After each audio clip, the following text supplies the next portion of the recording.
a few months ago, I had dinner with a school friend whose teenage son is on the autism spectrum. And she told me that, my son sees movies in his head. And honestly, my face just lit up, and I said, finally, someone like me. I mean, autism and bipolar are different, but there's some similarities over there. And so I said, okay, he sees movies in his head. What kind of movies?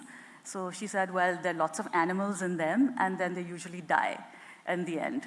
And I said, well, this is not dissimilar. There's, in my movies, there's drama, there's action, there's comedy, but there's a lot of sexual violence also, there's trauma, and it can be really difficult.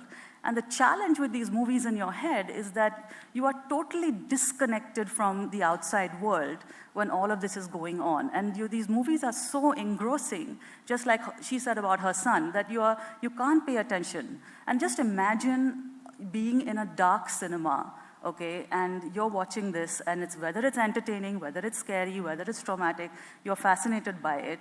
And there's imagery, there's soundtracks going on, and somebody knocks on there and says, have you taken your meds?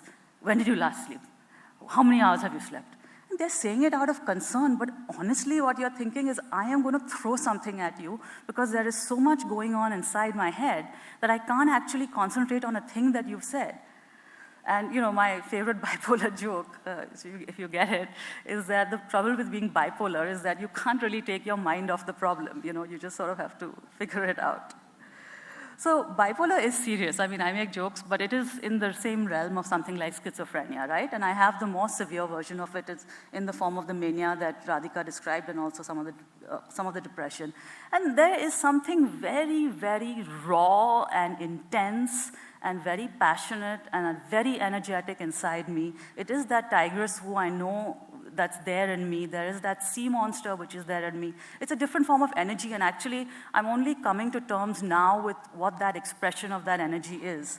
But it is very raw, and to be honest, I'm surprised that there are parts of this book that my family even let me publish. You can have a look at it.